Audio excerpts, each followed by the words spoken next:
What's up, guys and gals? Welcome back to the Nerd Castle. Today in the world of indie games, we're going to be taking a look at a title called Forsworn. As I understand it, this is a strategy RPG with roguelite elements where you are an adventurer trying to make it through a hostile land while upgrading your character and doing all of those standardized RPG things. The buzz around this game, as small as it is, like this isn't a game that's been boosted a whole lot on the internet just yet, but the way people are talking on the forums, they seem to really enjoy it. They say that it's got some of the aspects of Divinity that they enjoyed, and well, when you mention Divinity, I've been playing the Divinity games since way back in the day, like Divine Divinity days, like way back on in there. So when you invoke that name, you know I just got to get my hands dirty with it. Today we're going to play the game for about 30 minutes, and I'm going to do my best to give you my impressions of this title as we play on through it to see if it deserves a coveted spot on your Steam wish list. If after watching this you wanted to get the game for yourself, the demo is public. Anybody can play this. I don't know exactly what their release window is looking like for the finalized game,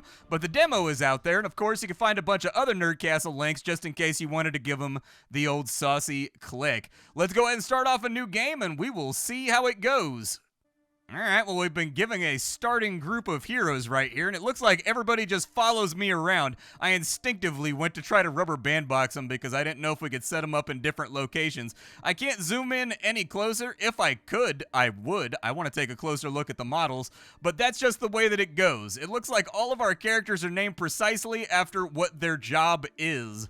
We've got a knight, we've got a paladin, and we've got a wizard. It looks like the knight has a light slash, holy shock, which might be kind of nice, and it looks like he's got Aegis, which allows him to gain 12 shield. The wizard over here has a zap lightning spell, arcane shield, and a firebolt, and my knight looks like he's got a strike, a guard, and a lacerate.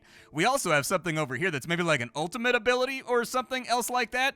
It seems like it's a little bit stronger than the other stuff that we have available. This one's conjuring a giant bird made out of flame from the sky, so I'm guessing it's some kind of ultimate. But we've got an enemy lined up over here. Let's go kick his ass real fast. He should have known better than to be inside my woods.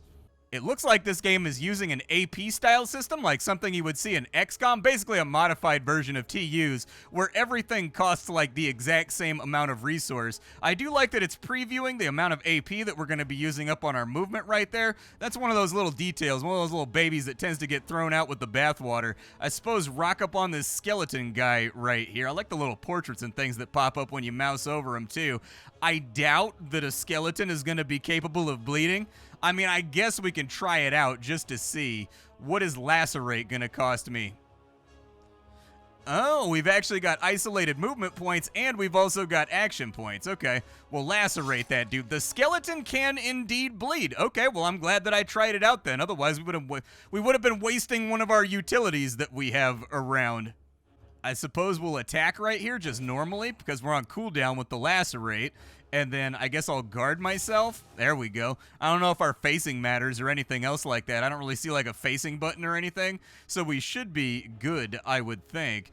You move back up in over here. I don't know exactly if we're going to be able to cast magic through the melee wall over here, but a holy shock feels like it's probably going to hurt the undead pretty well.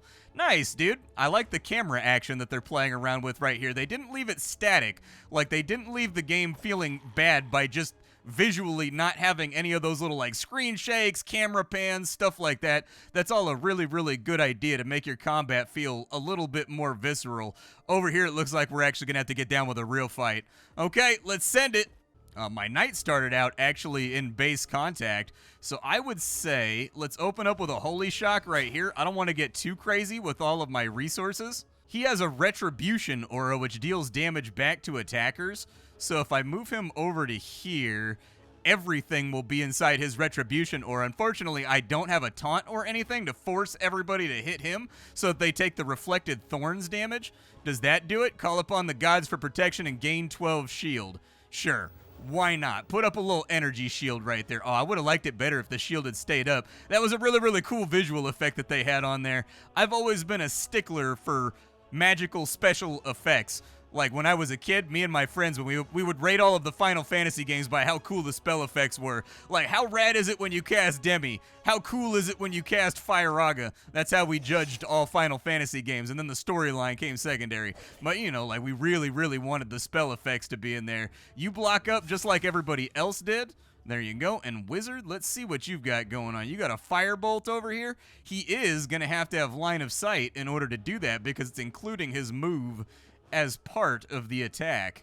Okay, we'll throw a fireball from right there, and it looks like, oh nice, we're getting XP right now, and it's shared between all party members. You'll also note that this little center bubble right here has been filling up every single time that we attack an enemy. That's what lights off our ultimate once it's ready to go. Definitely shield everybody. I don't know how much damage these guys are going to be doing, so like the more arcane shields and stuff we can have up, I think the better insulated I'll feel from whatever return damage is going to happen on their turn. The fact that we get to play all of our guys and they get to play all of their guys makes me feel like the shields are going to be kind of integral to making it through this game properly. Only 3 damage went out. This guy, actually, no matter who they target, you take the Retribution Aura, so that's good. Wizard, I don't know if you want to chase this guy down, like this little bum over here, but hey, get him with a lightning bolt. We are getting a tiny bit of just performance chug when we're going after these guys right now, so that's going to need to be smoothed out so that you can get larger scale combats and whatnot later on down the line without the game lagging out. But right now, definitely noticing that we have a little bit of lag going. Let me check on some stuff real quick. Alright, I adjusted some stuff on my PC. I have an idle game running in the background, and that idle game has never caused any form of problem for performance. But just in case this game, for whatever reason, is not gelling with it, I decided to disable it real fast. My ore mining will have to wait till later. Cry. Aura Mastery. Once per turn, you can activate a different aura. Oh, really? We've got like a bunch of different auras we can play around with. He's on Retribution right now, but we can do Perseverance. We can do Concentration, which gives everybody a chance to get a bonus AP. Yeah, do Concentration instead. I like that. Concentration sounds sick, but everybody else needs to be inside his radius right now. He's all out of AP, I think, from everything else that he was doing. Let's see if that gets us close enough to take the old whooping edge to the side of this guy's head. Yeah, whoops upside your head. Whoops upside your head. Looks like we've got a bunch of loot laying around, so let's claim... No, I don't want to leave. I want to... What is this right here? A little bit of gold. Okay, I can live with some gold. A little bit of financial backing. Probably make all of our fantasy-related quests go a little bit smoother. Let's get inside the chest over here. It looks like we got 7 gold and a Ring of Fortitude.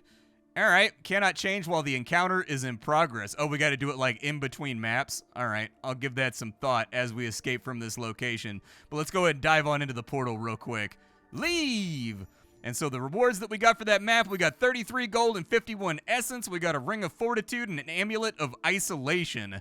So inflict 4 vulnerable whenever you destroy a shield. Good. All the status effects are starting to blend together. Like a thing that I commonly see with RPGs and roguelites is the status effects are just the status effects, but they don't interact with one another in meaningful ways. The fact that at the end of the first map, the newbie map, we're already starting to see the way that all of these status effects intertwine with one another, that's a very, very good thing. And so choose an ability. We can get Guard, gain 8 shield. We can get Balance Strike, which also gives shield. Kind of a little bit of a 2-in-1 right there. It's got a cooldown on it. Or we can get Knee Slash, which slows down an enemy. I'm going to go for Balance Strike. I've always been a fan of things that give me both defense and offense at the same time. Those to me are a complete and total win. You're getting the full package inside of one ability and saving your cooldowns for other stuff. For the Paladin, we've got a upgraded Holy Shock, which deals quite a bit more damage. We've got Zealous Strike. Strike your target 3 times with each hit, doing 2 to 4 damage and self-healing, but it uses up basically our entire turn's worth of AP. Or we can get Challenge, which is that taunt that I was talking about at the outset of this fight. I'm going to go with Zealous Strikes. I like having a big nuke inside of my, cadre of abilities. I always like to have one big nuke that I can drop if I get desperate. We've got a Comet over here that we can call down for 12 to 16 damage on the Wizard. Arcane Shield can get an upgrade to 10. Conjure Blades that slash in a short area arc in front of you, dealing 6 to 9 damage to all enemies hit. Whew, buddy. Okay, you're giving me, decisions right now. Let's take the AoE. I think that the AoE is a good idea. I don't think we have any AoEs right now. So if the enemy ends up being too crammed around one another, I think that's a good idea. Now that we're on the world map, it looks like we've got ourselves an old-fashioned Slay the Spire map that we can play around with. One thing I immediately noticed that I actually kind of like is they've put a glow that's very eye-catching on the paths you can take. That way the map doesn't feel static, it feels lived in, it feels like your character inhabits a space on that map, makes it pop a little bit more. It's not a big detail, but it is a nice detail. A mysterious event over there, a mysterious event over there, there's a shop on that side, an elite battle, okay. Let's send them in. I think I'm gonna go south. What is that right there? An upgrade site? You can upgrade your abilities for the battles ahead. We do have one down this way that still occupies the exact same path, so I may set up for that. But first, let's equip all this gear that we picked up. Oh, we got 2 rings of fortitude. Very nice. Are they unique or anything? Does it matter? I guess we'll split them evenly between the paladin, like the rest of our tanky characters, and the knight. What does that guy do right there? Inflict 4 vulnerable when you destroy an enemy shield. He's got balanced. Who was it that had the burst of attacks? He had the burst of attacks. So I think he should have it because he's most likely with his nuke to break somebody's shield, basically, and give us all that little vulnerability bonus, I suppose. I will go. I want to go to the shop, but I also want to keep it tight out here and go for the elite battle. That way we can get the actual unlock from after. What is that, a rest site? Rest sites are pretty far back over here, and they're going to require us to take on elites. Whatever, let's head south. Okay, so on our turn over here, we've got rats, we've got snakes, we've got all kinds of things that tend to creep people out. What's the rat got going on? He's got like 15 health. All right, let's get in here and we'll scrum with the rat for a minute. Let's test out Balance Strike. That's going to give him a little bit of armor. We're going to lacerate this dude so that he's bleeding now. I think that's good. And then we'll get in and we'll attack them right there. I would like for this guy to die before anything else happens. So maybe a fireball. Yeah, let's go fireball on him. And it looks like he actually got a bonus AP because our aura gets remembered in between fights. Absolutely love that. Put a shield on everybody. And then we will use a shock spell maybe. Oh, it requires 2 because it gives us a stun. I was going to stun one of the snakes to keep them from like rocking up on us and causing problems. So with 3 HP over here, can I kill him? That does 3 to 6, so that'll do. Let's knock him out real fast. And then I would like to run over to this side and start off the offense against this dude. But let's get a shield just to protect ourselves a little bit better because we don't know exactly what he's capable of yet. What do the rest of you do? So you've got defensive stance. So he's got shield generation by 3, but it reduces his damage, or he can go into battle stance, which makes him deal more damage, but he's really, really bad at accumulating shield. You come down here and just stand in front of the wizard. That way, if the enemy decides to come after us, we still have something locked and loaded in the chamber. What do you do? Elemental Mastery. So he's got damage increased by 1 for each unique school of magic that gets casted. So we've casted Fire and we've casted Arcane. Okay, so we need to get a lightning attack off. That way we're getting +3 bonus damage. And it doesn't look like he can actually switch what he does. That's just a trait that's locked in. All right, let's end our turn. And we'll wait and see how far oh, they spit. Huh. Well, that's a little unfortunate. I was sort of hoping they would not. I didn't think they were going to be. I don't think that snakes in real life are ultimately renowned for their ability to engage in long-range bolide combat. And so, logically, maybe I slipped a little bit. Let's stun this guy. It's out of range. There we go. Get him with a stun so that he doesn't become a headache later. And then we'll just blast him down with a firebolt. And the snake don't like magic. That's one thing we just learned. That snake, not real happy about eating magic to the dome piece. He's taken 1 damage and his defensive is not on cooldown. Let's move over to here and try to force him to attack the knight. So guard up. There we go. And then we'll just smackinate him 1 time. It sucks that your auto attack, like your basic attack, has a cooldown on it. I would maybe get rid of that possibly. But then again, maybe cooldown management is intended to be like a major hallmark of the gameplay. Sort of hard to say. Everybody get behind him because we know that there's going to be rules for ranged attacks, because our wizard had to pay attention to the actual box that surrounds our characters and get around it before he could cast into melee. And so we want to force the attack to go to our warrior who's got shield on him right now. I don't think we can really do much else except for a Holy Shock right there. And it looks like Holy Shock actually ignored him. So we're going to have to get down to the nitty-gritty of how the space that characters occupy actually performs in this game. All right, let's go ahead and bypass the turn. Snake threw out a 7 damage attack that we managed to soak due to our shields, so that's good.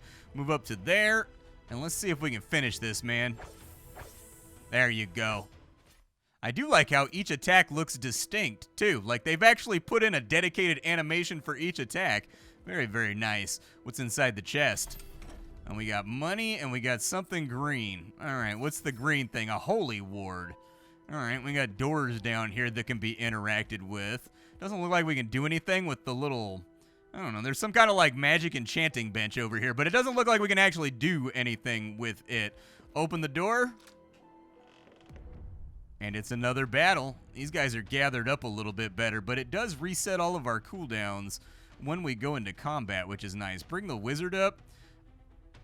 I'm going to bring you up to here on the rat. I'm going to bring you up to here on the spider.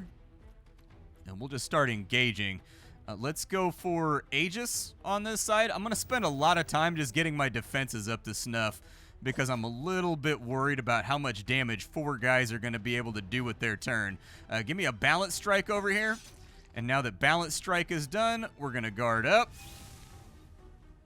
We will then send Titanic Crush, costs us 75 energy. Sure. That actually worked out pretty fantastically well and didn't cost me anything as far as AP goes. So your limit break in this game, I call everything that's like an ultimate ability in a video game, I call it all a limit break because it's just easier that way. Unfortunately, he's not ready to go right there. Let's maybe zap him. Good stuff. And then fall back over to here. And then sling out a fireball. Yeah, I can live with that. The only person that doesn't have a shield, though, is my wizard, and that makes me feel nervous. But he needs full charge before he can actually call in the Phoenix Blast. All right, to the next turn. Okay, glad that I armored him up. Really? He went after my... Okay, so he went after the paladin. And the rat went after the wizard. Strange. I'm trying to get to the bottom of like how the logic works for these mobs over here. Maybe you move over to here. Get them with your double blast. Yeah, the big old AoE right there. And everybody leveled up. What does a level do in this game? All get max health. Okay. And then for our knight, we can get a blessing. We can permanently increase his movement by 2 meters. Very helpful. We can make him generate ultimate a little bit faster, or we can give him 5 HP. Let's give him the 5 HP. He's usually in the thick of it. And I do like how we get our bonuses right this second. We don't have to wait till an actual break in the action. We've got our Paladin. Plunder. Killing an enemy will give 8 gold. We can increase his movement. I like the 8 gold idea. That means I can camp around shops a little bit more while we're cruising through the game world. And then for our wizard... The wizard's ultimate has not been charging enough per fight to actually get us where we want to go. And so I'm going to increase his ultimate generation. Yeah, you summon the Phoenix down on that guy. Okay, so a little bit of like a searing ray that we were able to fire at the enemy. You get over to there and then fling 1 fireball at the Rata. Rata is down. All right, let's gather up all of our goodies. We got 5 right there. It probably would have been more efficient to have my paladin go in and actually kill that guy so that we got the 8 gold, but you know, I can rotate the camera. I was going to say I'm having trouble clicking some of this stuff that's near doors, and so selecting items inside the context of the game world could possibly be a little bit more sticky, I suppose. We will depart. Yep, let's see what our rewards are. So we got some more essence. I'm guessing that's the metagame currency that you're using for the roguelite elements in order to make your team stronger. But we got an amulet of protection, which gives us a free shield the first time we take damage. That's nice. And then if we kill an enemy with the Dark Magister's ring, it gets rid of a negative status effect.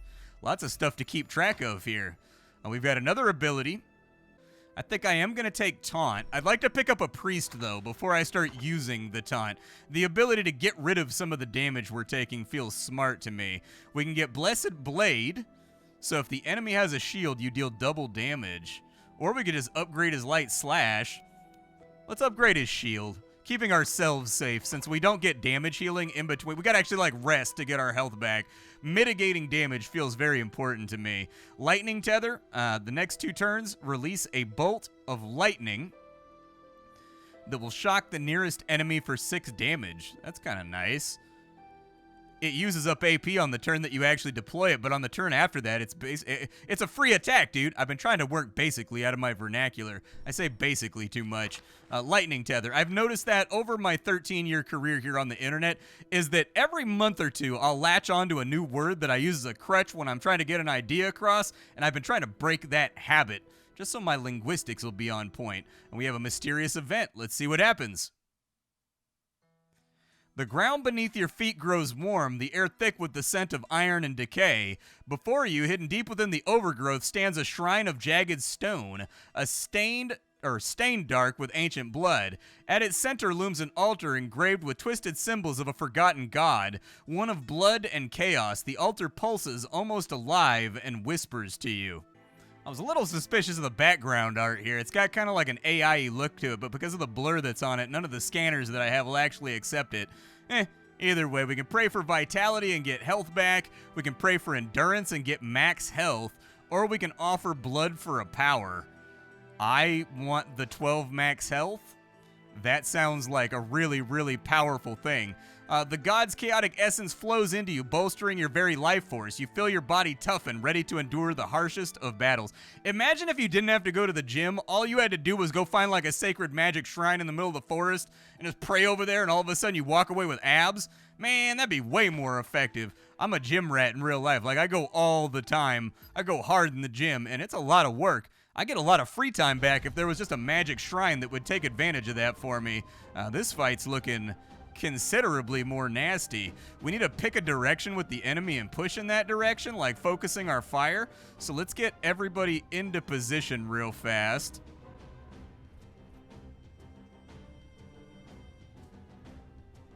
Maybe he can snake a shot in between right there. I don't know, though. He wants to move right to there, but I'm going to try to snake one in between. It's going to use up the vast majority of all of his movement points, but it did get us there. Deploy your lightning tether, just in case. There we go. Lightning tether. God, spell effects, man. Whoever did the spell effects in this game was feeling their job. They were excited that day for work. I like the spell effects. Everything looks different and distinct. Let's see if we can mow this guy down quick with Zealous Strikes.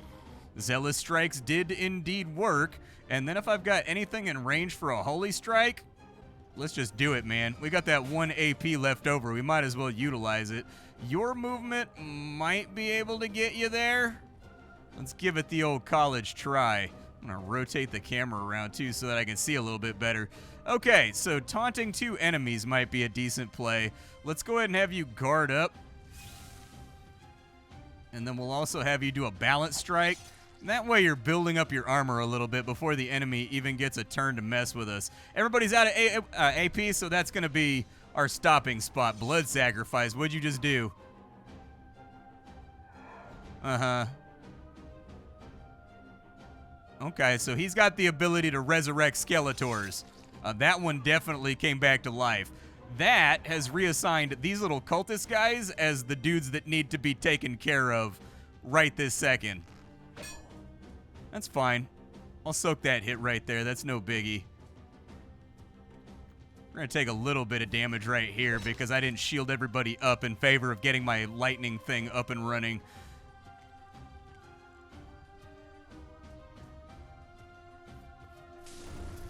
Okay, well, at least he got with the lightning blast, so that's good. Stun him up.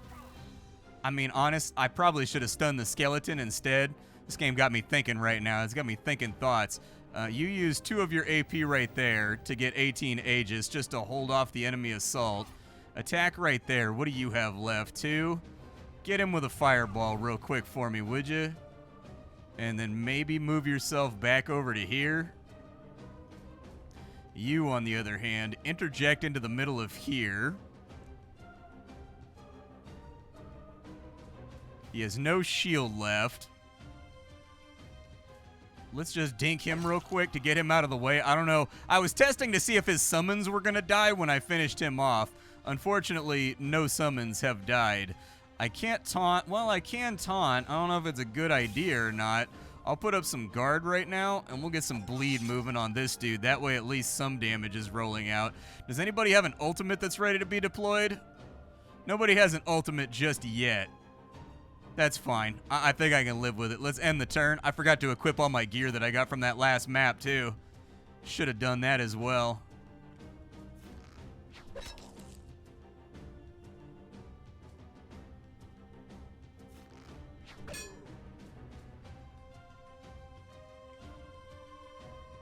Fair. They're spreading the damage around a little bit. I need to peel them off of my wizard. Oh, he's a bomb. Beautiful. A bomb with no friendly fire. Quite the painful bomb. Well, that I did not know. So that now introduces another problem with focusing down the wizards. They appear to be able to give themselves cover with just like little suicide bombers. Move around to the backside of him maybe before you do that. Will it reach? It reaches! Yay! I love it when my attacks reach. Okay, and with the second half of what we're trying to do here, just armor up again. Keep yourself safe. And we'll focus on getting this guy down before he resurrects any more of the skeletons. You, on the other hand, don't really have a lot going on. Move into the center of the group. Put up a shield on everybody. Okay, shield deployed. Fireball him down real quick. Phoenix him down. Good stuff. And with the AP you have remaining, just keep pouring damage onto that Dark Wizard. And then you, if you can get there, get there. I need you to deal with this guy on this side. Okay, a little bit of this, a little bit of that. Holy magic isn't there, though. In order to use that, transfer all your remaining AP to an ally, leaving you weakened at the end of the turn. Until the end of the turn, whenever they kill an enemy, you get 1 AP. Oh, that one's going to require a little bit of setup. You got to think about that one. All right.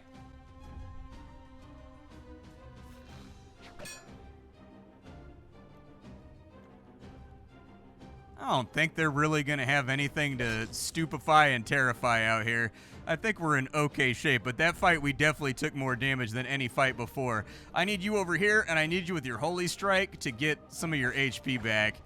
Oh, good, we get the full bonus even if he dies to the first attack. I was curious about that. I'm doing all kinds of scientific testing right now for, like, what the confines of the game are, how it works. You close that gap over here, but I don't think that... Well, actually, it looks like he's taking a little bit of damage. Okay, let's just finish off the fight then. Boop. All nice and done dealioed.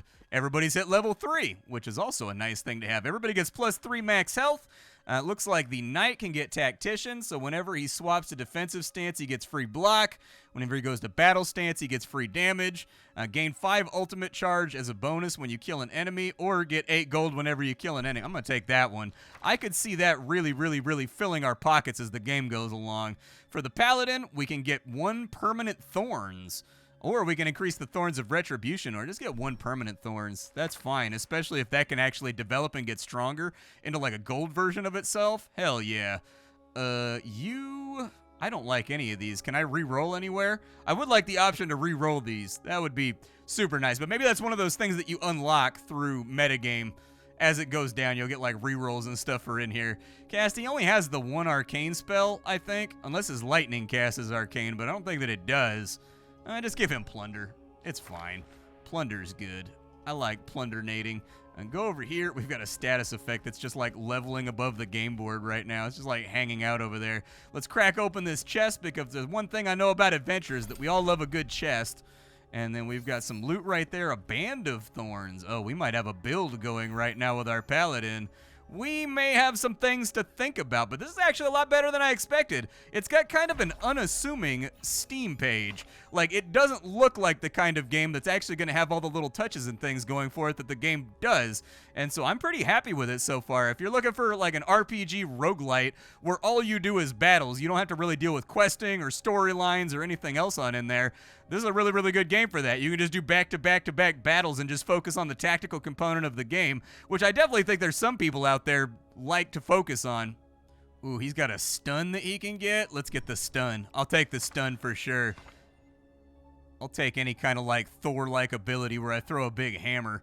Undying Resolve. It's a rare ability. Gain 4 shield, and if you're below 40% health, you gain 12 shield instead. But it only costs the 1 AP, so that's pretty nice. Grant a target 6 shield now and at the end of your next turn. I like that. That's got rollover to it. The other one had its name in green, but like, I don't know. That seems like it's going to be a great way to save AP. This right here, we can upgrade his lightning tether to give him shield and also deal 6 damage at the start of turns. So that's just a flat upgrade for that. That's pretty nice. We can also upgrade Zap, which gives him ultimate charge when he casts it. Yeah, do the lightning tether. That sounds good. But this little title's called Forsworn. I dig what I've seen so far. I think it's going to need a few more mechanics to keep it jumping and to keep it moving forward.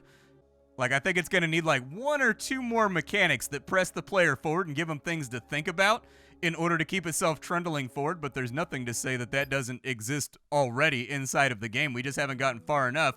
Like, the game is a strategy RPG, and so these battles have all been time-consuming. We got ourselves a merchant over here, too. Okay, all right. So we can get all kinds of goodies in here. Damaging an enemy inflicts 2 bleed, but drains 5 charge from the user. Attacking a slowed enemy will give you 1 AP and dispel the slow. Orb of Hope. We got little things to play. We got actually a big selection of items inside of here. Very, very customizable. All right, well, I'll leave something to the imagination. You guys go play Forsworn. I got the Steam link for you down below. Thus far, this seems like the type of game that one developer could mash out pretty decently well while keeping people entertained. It doesn't have a ton of flair as far as the presentation goes, but they did focus on the stuff that matters. Little things like the spell effects being satisfying, the movement being satisfying, and really, it's just a Divinity RPG. It's like Original Sin, the roguelite. Going back through the metagame as well, so I went ahead and I ended that run real fast just to take a look and see what metagame is like. There are other heroes that you can play as, which actually makes this game fairly expandable because you can just add more heroes if you want, and it looks like they've all got multiple different mechanics that they can take into the fights with them. The essence that we were picking up is absolutely for upgrading your heroes. On the run that we did, abandoning right there, everybody unlocked new abilities that can come up in the rotation during one of their quests. And then we also unlocked an artifact slot, and so we're going to be collecting artifacts and things as we get further into the game as well. My name is Splattercat. I sift through the pile to find what's worthwhile in the world of indie games every single day so that you don't have to. Today up on the chopping block, it was Forsworn. Tomorrow it'll be something else. Thanks for hanging out with me. That's about all I got for you, folks. Bye.